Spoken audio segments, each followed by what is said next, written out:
আসসালামু আলাইকুম, welcome to my channel রাকান্স মম। কেমন আছেন সবাই? আজকের ভিডিওটি যদি আপনারা কোনো অংশ না স্কিপ করে সম্পূর্ণ ভিডিওটি দেখেন, তাহলে আমি নিশ্চিত করে বলতে পারি কোনো দিনও আপনাদের আর দোকান থেকে চটপটি কিনে খেতে ইচ্ছে করবে না। আপনারা চাইলে যে কোনো সময় খুব ঝটপট এই চটপটিটি বাসায় তৈরি করে খেতে পারবেন। আর এখন এই ঠান্ডা ঠান্ডা ওয়েদারে যদি এই চটপটিটি বাসায় তৈরি করে খেতে পারেন, তাহলে তো আর কথাই নেই। তো কথা না বাড়িয়ে চলুন পুরো ভিডিওটি দেখে নেওয়া যাক। তার আগে যদি আপনি আমার চ্যানেলে নতুন হয়ে থাকেন, তাহলে প্লিজ অবশ্যই চ্যানেলটি সাবস্ক্রাইব করে দিবেন। এটি রান্না করার জন্য প্রথমে আমি কিছু মটরের ডাল নিয়েছি। ডালটি আমি ভিজিয়ে রেখেছিলাম 4 থেকে 5 ঘন্টার মতো। এটিকে অবশ্যই ভিজিয়ে রাখতে হবে। এই ডালটি আপনারা যে কোনো মুদি শপে পেয়ে যাবেন। তো ডালটি ভিজিয়ে রাখার পরে আমি এটাকে পরিষ্কার পানি দিয়ে ধুয়ে এরপরে আমি এটাকে সিদ্ধ করার জন্য প্যানে বসিয়ে দিয়েছি। তো ঢাকনা দিয়ে ঢেকে এটাকে আমি বলক আসা পর্যন্ত অপেক্ষা করব। এর পূর্বে এতে কিছুই অ্যাড করার প্রয়োজন নেই। তো এটা বলক এসে গেছে। এবার আমি ঢাকনাটা তুলে এখানে সামান্য পরিমাণে লবণ অ্যাড করে দেব। লবণটা স্বাদ অনুযায়ী দিতে হবে। যেহেতু পানিটা অনেকটাই কমে যাবে, তাই লবণটা আমি কমিয়ে দিয়েছি। পানির পরিমাণটা অবশ্যই আপনি একটু বাড়িয়ে দিবেন। তো ডালটা খুব ভালোভাবে সিদ্ধ হওয়ার জন্য আমি এখানে যে বেকিং সোডাটা দিয়েছি, এটা আপনারা অবশ্যই দিবেন। অনেকেই বলে ডাল সিদ্ধ হতে নাকি অনেক টাইম লাগে, তো এই কারণে আমি বেকিং সোডা দিয়েছি। সুন্দর একটা কালারের জন্য আমি এখানে কিছু হলুদের গুঁড়ো অ্যাড করেছি। এখানে রঙটা একটু বেশি দেখাচ্ছে, কিন্তু কিছুক্ষণ পরে এটা হালকা হয়ে যাবে। তো ঢাকনা দিয়ে ঢেকে এটাকে আমি বেশি না, মাত্র 12 মিনিট জাল করে নিয়েছি। আমার ডালগুলো সব সিদ্ধ হয়ে গেছে। এ পর্যায়ে ডালগুলোকে তুলে রাখতে হবে। পানিটা ঝরিয়ে রাখা যাবে না, পানির সাথেই রাখতে হবে। আমি এই পানিটার সাথেই ডালগুলোকে রান্না করব। ডালগুলো বলক আসার সময় এই মটরের খোসাগুলো ভেসে উঠেছিল, তো এইগুলো আমি তুলে রেখেছি।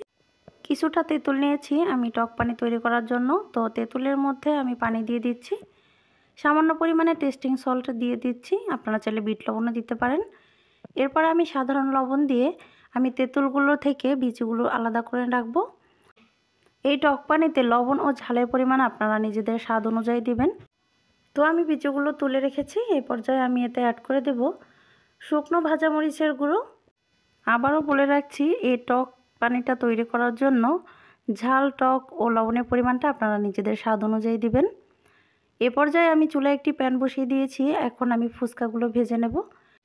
এখানে তেলের পরিমাণ বাড়িয়ে দেওয়ার দরকার নেই। যে পরিমাণ তেল দিয়ে আপনারা চটপটিটা রান্না করবেন, ঠিক সেই পরিমাণ তেল দিলেই চলবে। চুলার হিট মিডিয়ামে রেখে ফুচকাগুলো আমি অনবরত নেড়েচেড়ে ভেজে নিচ্ছি। এই ফুচকাগুলো আমি বাজারের দোকান থেকে কিনেছি, আপনারা চাইলে এটা ঘরে রেডি করে নিতে পারেন। তো আপনারা যে কোনো মুদি দোকানে এটা পেয়ে যাবেন, এটা এখন অ্যাভেলেবেল পাওয়া যায়। তো এগুলোকে একটু লাল লাল করে ভেজে নিতে হবে, না হলে এটা মুচমুচে থাকবে না।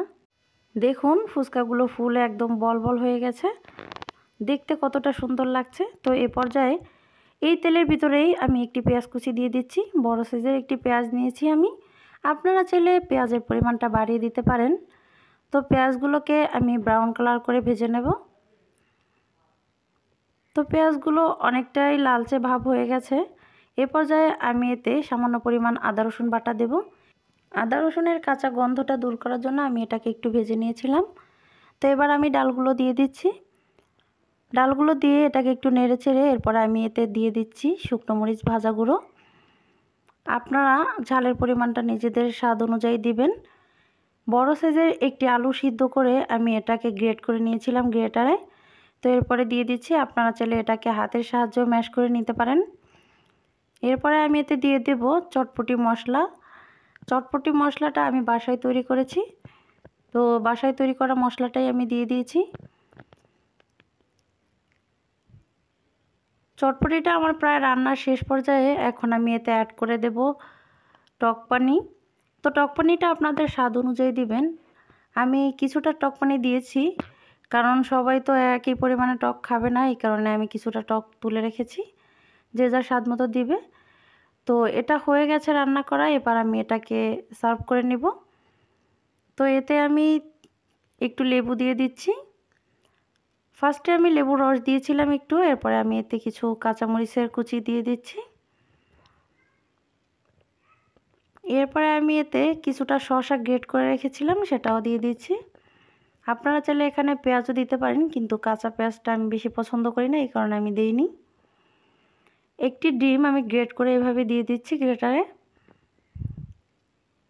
দেখুন এটা দেখতে কতটা সুন্দর হয়েছে। এটা দেখতে যেমন সুন্দর, খেতেও এটা অসাধারণ। উপর দিয়ে আমি কিছু ফুচকা হাতের সাহায্যে ভেঙে ভেঙে দিচ্ছি। ব্যাস, এই চটপটিটা খাওয়ার জন্য একদম রেডি। তো দেখলেন তো আপনারা এটা তৈরি করা কতটা সহজ। অবশ্যই এটা আপনারা বাসায় একবার হলেও অন্তত ট্রাই করুন। ভিডিওটি যদি ভালো লেগে থাকে প্লিজ লাইক, কমেন্ট ও শেয়ার করে আমাকে সাপোর্ট করুন। কোন ধরনের ভিডিও চান অবশ্যই কমেন্টে জানাবেন। ভালো থাকুন, সুস্থ থাকুন। আল্লাহ হাফেজ।